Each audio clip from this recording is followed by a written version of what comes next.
जिया मौर्य, जो कि एक सामान्य घर से आते हैं और इन्होंने शिक्षा के क्षेत्र में एक नई पहल लाने की कोशिश की है, जहां पर आज लोगों के मन में, लोगों के लिए जिज्ञासा बढ़ती जा रही है। इंग्लिश के क्षेत्र में इंग्लिश की मांग दिन प्रतिदिन बढ़ती जा रही है, इसलिए इंग्लिश अपने गांव के बच्चों को बहुत ही कम शुल्क में ये लगातार सिखाने का प्रयास कर रही है और पूरे भारतवर्ष में अपना ये लोहा मनवा रही है। जिया मौर्य एक सामान्य घर से हैं, इनके पिताजी मजदूर हैं, माँ घर से हाउसवाइफ हैं। ये केवल बहुत कम शुल्क लेती हैं ताकि इनका भी जो खर्चा है थोड़ा सा इनकी भी जो पढ़ाई है, क्योंकि पिताजी इनके इतना नहीं कमाते हैं कि ये पढ़ सके, ये लिख सके, कहीं अच्छी शिक्षा दीक्षा पा सकें, क्योंकि जब ये पढ़ेंगी तभी उन बच्चों को पढ़ा पाएंगी जो जन सामान्य परिवार से आते हैं। आप भी एक जन सामान्य परिवार से आते हैं, तो चलिए जिया मौर्य के लिए एक बार शेयर करते हैं और इनसे बात करने की कोशिश करते हैं। और आज शैक्षिक महोत्सव के अवसर पर इनको यहाँ पर सम्मान दिया गया। एक वैश्विक स्तर का यहाँ पर सम्मेलन हो रहा है, जो कि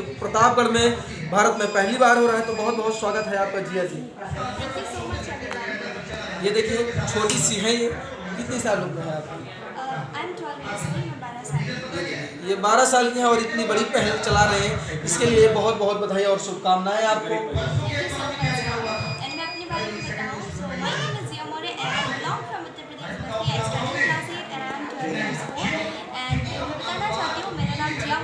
और मैं उत्तर प्रदेश के बस्ती जिले से हूँ और मैं 12 साल की हूँ और मैं क्लास 8 में स्टडी कर रही हूँ एट दिस टाइम। एंड अपने बारे में बताऊँ तो मैं IAS बनना चाहती हूँ, इंडियन एडमिनिस्ट्रेटिव ऑफिसर। एंड मेरे पेरेंट्स जो है बहुत ज़्यादा पढ़े लिखे नहीं हैं। मेरे पापा जी एक मजदूर हैं और मेरी मम्मी जी हाउस वाइफ है और मेरी एक छोटी सिस्टर है जो कि अभी स्टडी कर रही है और मैं भी स्टडी कर रही हूँ। मेरा सपना है लाइफ में IAS ऑफिसर बनने का, जिसके लिए मैं अभी से हर संभव प्रयास कर रही हूँ। और मेरा एक यूट्यूब चैनल है फाल्कॉन ऑनलाइन एकेडमी करके, जिस पर 1000 प्लस सब्सक्राइबर्स हैं, जिस पे मैं educational and knowledgeable videos upload करती हूँ और मैं ऑनलाइन क्लासेस लेती हूँ English speaking course, communication skill, general knowledge and संस्कार की पाठशाला में। क्योंकि इस समय इंग्लिश की मांग दिन ब दिन बढ़ती ही जा रही है, हर कोई इंग्लिश सीखना चाहता है। लेकिन जब मैं इंग्लिश सीख रही थी तो बहुत ढेर सारे पैसे लोग लेते थे इंग्लिश सिखाने के लिए, इसलिए मैं इंटरनेट से खुद, मुझे बहुत टाइम लगा इंग्लिश सीखने में। तो मैं चाहती हूँ कि वो जो मेरे साथ हुआ है, यानी कि जितने संघर्ष से मैं गुजरी हूँ, इतना ज़्यादा वो बच्चों पर दुख ना रहे, वो आराम से सिर्फ 200 रुपये मंथली फीस देकर इंग्लिश बोल सकें अच्छे तरीके से। चलिए, आपने अमेरिकन इंग्लिश का नाम सुना होगा। हज़ारों रुपए आपसे वसूलते हैं, लेकिन 3 महीने का समय मांगते हैं, लेकिन आपके साथ 8 महीने, 9 महीने, 10 महीने लगाते हैं, सालों साल, लेकिन उसके बाद भी आप फ्लुएंटली इंग्लिश नहीं सीख पाते हैं। और मात्र 12 साल की जिया, जो एक सामान्य परिवार से आती हैं, ये देश में एक नई पहल लाना चाहती हैं, क्योंकि ये देखिए छोटी सी उम्र में अगर इतनी बड़ी शिक्षा जगत में कोई क्रांति ला रहा है, तो एक सामान्य घर की बिटिया है, तो ये एक सामान्य घर के परिवार का दर्द भी समझती होगी। क्योंकि जब इनके पिताजी मजदूरी करते हैं तो ये समझते होगी कि सामने वाले इनसे बच्चा पढ़ने आता है, जो इनसे टीच होने के लिए वो बच्चा आता है, वो भी एक सामान्य परिवार से होगा, जो इनसे 200 रुपये देकर पर मंथ इनसे सीखता है। क्यों 200 रुपये लेती हैं पर मंथ? यस, मैं 200 रुपये मंथली लेती हूँ, क्योंकि कभी कभी ऐसा होता है कि हमें सिर्फ अमीर बच्चों के बारे में ही नहीं सोचना चाहिए। कुछ लोग क्या कर रहे हैं कि घर पे बैठकर कहीं मजदूरी कर रहे हैं, अपने पेरेंट्स का हाथ बटा रहे हैं। हाँ सही है, लेकिन काफ़ी बच्चे अपनी इसी मजदूरी की वजह से अपनी पढ़ाई लिखाई छोड़ दे रहे हैं। तो मैं नहीं चाहती हूँ कि कोई बच्चा पैसे की वजह से अपनी पढ़ाई लिखाई छोड़ दे, इसलिए मैं सिर्फ 200 रुपये में बच्चों को इंग्लिश बोलना सिखाती हूँ। और मैं इस चीज़ की गारंटी नहीं लेती हूँ कि आपके बच्चे को मैं इतने 3 महीने में, 2 महीने में सिखाई दूँगी, क्योंकि ऐसा नहीं है कि दाल चावल है जो हमने खा लिया और बचा लिया। इसके लिए मैं 1 साल आपसे टाइम मांगती हूँ, क्योंकि वो बच्चे पर डिपेंड करता है कि बच्चा किस तरीके से सीख रहा है।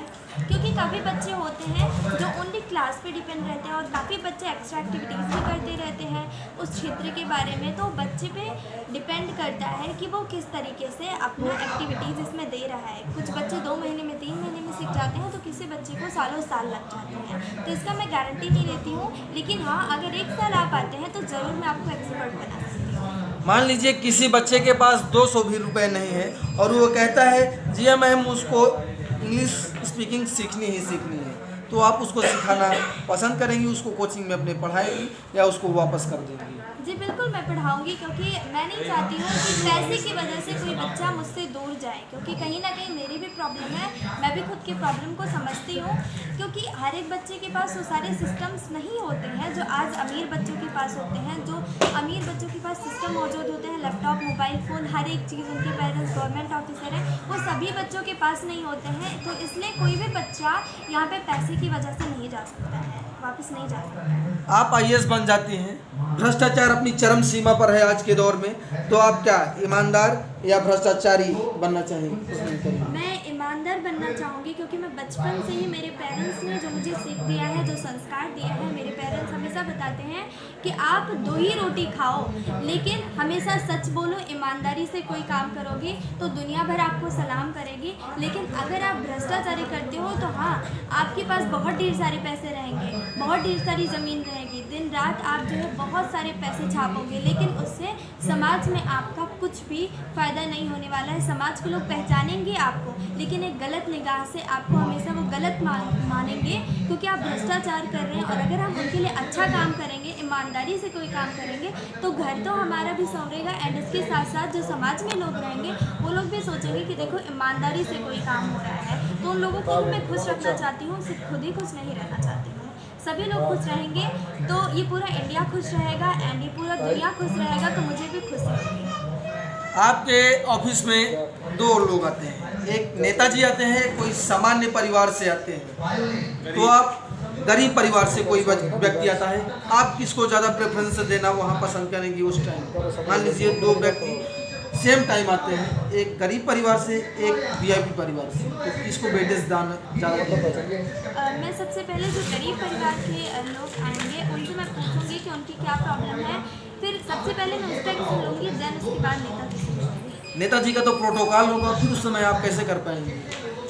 उस समय जैसे कि मैं क्या कर सकती हूँ, उनको समझा सकती हूँ कि जैसे गरीब लोग जो होते हैं, ऐसा नहीं है कि उन लोग के पास टाइम ही टाइम होता है, क्योंकि वो लोग भी क्या करते हैं, मेहनत करते हैं, मजदूरी करते हैं। तो सबसे पहले नेताजी भी होंगे तो उनको मैं समझाने की कोशिश करूँगी कि सबसे पहले मैं उनकी बातों को सुनूँगी, फिर मैं आपकी बातों को सुनूँगी, और जल्दी से जल्दी मैं आपके भी क्वेश्चन के आंसर दूँगी, आपके भी वर्क पे एक्शन लूँगी, और भी। तो इस तरीके से मैं उनको समझाना चाहूँगी। चलिए, आईएएस बनने के लिए आपको ढेर सारी शुभकामनाएं। ईश्वर से प्रार्थना है कि आप जल्द से जल्द अपने उस मुकाम तक पहुँचे जो आपने अपना लक्ष्य, जो आपने अपना गोल बनाया है। बहुत बहुत आभार आपका।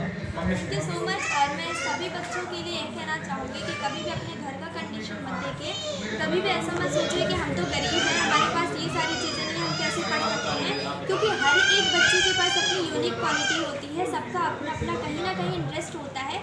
बस खुद को पहचानिए कि आप कौन हैं और आप क्या करना चाहते हैं। मेरे पेरेंट्स और मेरे घर में जितने भी लोग हैं, उनकी कंडीशन बहुत ज़्यादा अच्छी नहीं है, लेकिन फिर भी मैं जानती हूँ कि मेरे पेरेंट्स मेरे लिए सबसे ग्रेट है, क्योंकि वो बहुत ज़्यादा सपोर्टिव है। एंड मुझे पूरी उम्मीद है कि आपके पेरेंट्स आपका ज़रूर सपोर्ट करते होंगे। तो दूसरों पर ध्यान मत दीजिए, don't care about the people, just care about yourself and keep going, keep ahead. Thank you so much everyone. ये देखिए, चलिए थोड़ा अम्मा जी से भी बात कर लेते हैं कि इतनी समझदार बिटिया जो है इनकी 12 वर्ष की, इनके लिए आप क्या कहना चाहेंगे? क्योंकि आजकल के जो छोटे छोटे इतने बच्चे होते हैं वो ज़्यादातर जिद करते रहते हैं, और इतनी समझदारी भरी बात कैसे कर रही है अम्मा जी? नमस्कार दोस्तों, मैं आप लोगों को मैं स्वागत करती हूँ।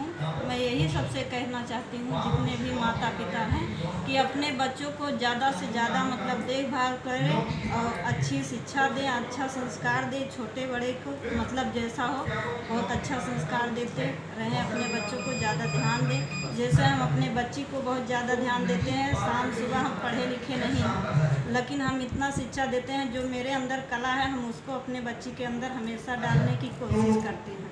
बच्ची हमारी 6 साल की थी, तभी से हम लोग इसको संघर्ष करते आ रहे हैं। 4 बजे इसको मतलब जगा देते हैं पढ़ने के लिए, 4 बजे जगा देते हैं, पढ़ती लिखती है, इसके बाद स्कूल जाती है, वहाँ से आती है अपना होमवर्क पूरा करके, इसके बाद में कुछ देर खेलती है। बस यही हम सब सोचते हैं कि बस कहीं मतलब बाहर न जाओ, गलत मतलब बात विचार ना अपने अंदर लाओ, हमेशा अपने बातों को विचारों को सही दिशा में ले जाने की कोशिश करो। धन्यवाद। चलिए, आप सभी हमारे साथ जुड़े, आप सभी का बहुत बहुत धन्यवाद। देखते रहिए love all prime. Cameraman Dharmendra के साथ मैं अतुल तिवारी। जय हिंद, जय भारत।